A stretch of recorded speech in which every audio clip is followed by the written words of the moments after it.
The playing field has a new player when it comes to education. Before, there was the student, teacher, and of course, the syllabus. Occasionally, there would be private tutors. But now, in the game of learning, YouTube has entered as a serious contender. It is so serious that it's like a mistress in a married relationship. It's creating havoc, but a silent one.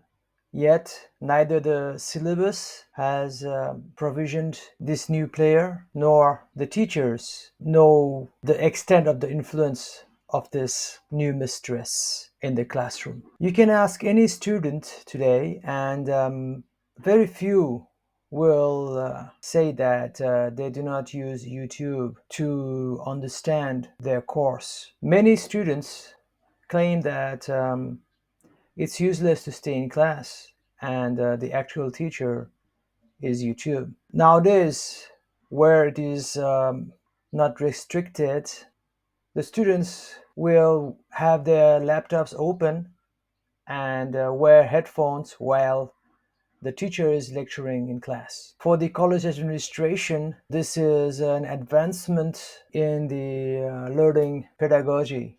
At least that's what they claim. But when I ask the student actually why they are using the computer in the class, they'll say that the teacher is ineffective, and they are actually learning from YouTube in the class itself. The only reason they are in class is for attendance. Of course, when I say YouTube, I'm implying all the channel creators of educational material. Among all the billions of people in the world, only the best will endeavor to upload their lectures online. So it doesn't suffice to say that it's YouTube, but it's the best of the best in the world that are showcasing the best of the best talent they have on YouTube. So when I say YouTube is a mistress, I actually mean that the teachers are now having to compete with the best in their fields around the world and across the generations, while our normal teachers are using only the blue or skill quadrant to teach a subject as the syllabus requires them to. The teachers on YouTube are not restricted to any syllabus, and they will use the remaining three quadrants to explain that same topic. That is the main reason why YouTube is so popular. It is able to hook everybody because it provides learning from the four brain quadrants themselves. So it's got something for everybody. It's enough to hook them and to even learn the skills required. Of course, it has its limitations because there are just so many videos, and there seems to be no particular order. I mean, the YouTube algorithm can say, first you watch this video, then this video. In this way, you'll be able to acquire those skills and knowledge. Thereafter, you'll be able to do this and that. Finally, you will be able to make sense of the things around you because you have this strong foundation of knowledge. That is the main limitation of YouTube. Cannot give you a sequence of learning. The student has got to make his own sequence. That itself is a skill, and it requires a strong predominance of the wisdom quadrant or the yellow quadrant. Then most people who are weak in studies don't have an active yellow quadrant in the first place. So those students who are benefiting most from YouTube are those who are already smart and can make their own courses. That is the sequence of learning. The weaker students who do not have even proper language skills have no chance in YouTube. Yes, they can learn and understand, but they need guidance for that. if you are weak in a language, how will you do Google search or a YouTube search since you don't know what word to entry in the search box? Then the students who are highly red brain or information quadrant predominated will tend to get lost in the gossips and the amusement component of the educational videos without linking the skills and the knowledge to the content that they are intaking. Consequently, it's better than not learning from YouTube, but again, it can't replace a teacher who will teach them the skills required to make sense of that information and who can provide them a knowledge framework to fit the jigsaw puzzle of knowledge about the causality of that information that they have watched. So the YouTube mistress is like the real mistress.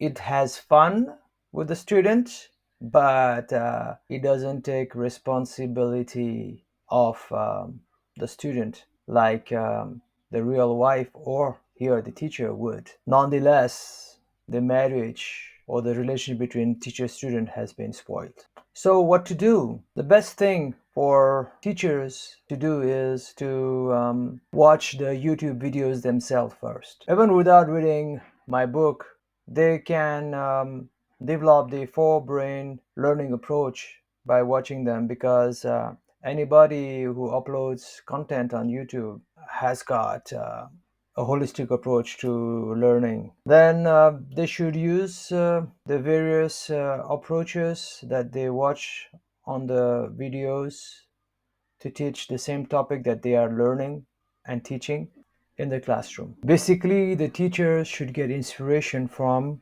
the YouTube videos. Next, they should tell the students which channels to subscribe to that will help them understand their course more extensively.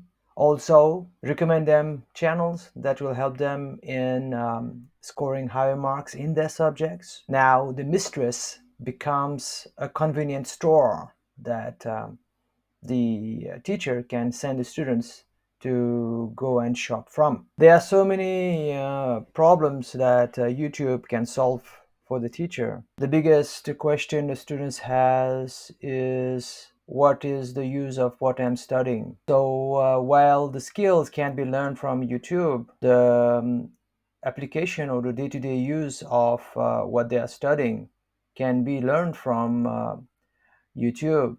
So find the link and just share it to them. Another type of videos that you can recommend your students as a teacher is the big picture or knowledge categorization within the subject type of videos. You can't cover all those knowledge components in the classroom. You don't have enough time. So in this way, you'll be able to actually focus on teaching the children the skills that they need to pass the exam and that will be useful in their lives that they cannot learn from YouTube. Also, you can teach them the basic facts and figures that is crucial. Then what you must understand is the teacher cannot be done without. A mistress is useless on her own without the wife. So the teacher should provide the missing part, which I mentioned earlier on as the order or sequence of learning. Tell them which video to watch first and what they can learn from that. Then tell them which is the second video, the third video, and so on. In this way, they will have a course on YouTube built for them. Finally, make your own YouTube channel. To survive on YouTube, you can't do it with a single brain quadrant. You'll have to use your own variety of the four brain quadrant like all the others. But you learn. It's not like teaching for 40 or 50 students in a class who are forced to listen to you whether they like it or not when you are on YouTube. You are talking to billions of people. Maybe they will not watch it now or in the coming year or even a decade, but it's going to be there for a very long time. So you better get your act straight when you talk on YouTube. And this practice of uploading on YouTube will improve your own lectures in the classroom. Recently, in 2024, ChatGPT and artificial intelligence came with a storm. They are just an extension of what YouTube did.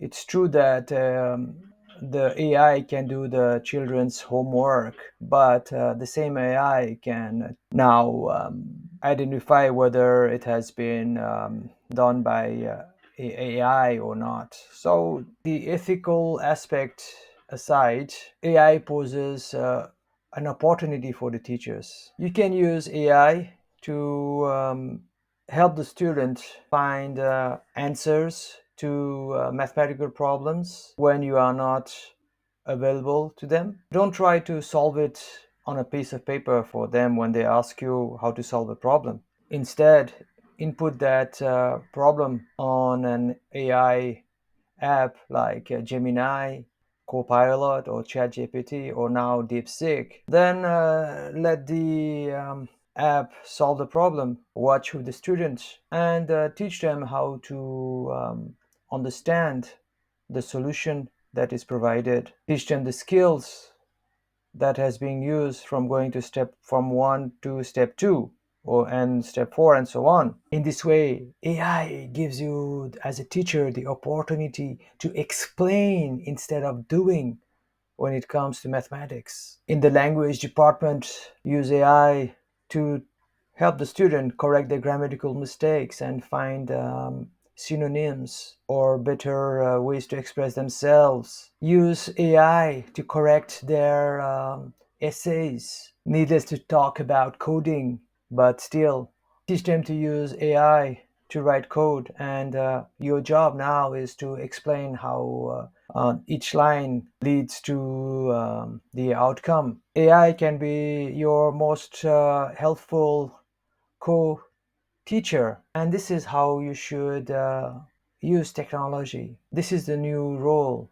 of technology, and this is the new role of the teacher to use technology, namely YouTube and AI, to facilitate the learning process in the students and to facilitate his own teachings in the class.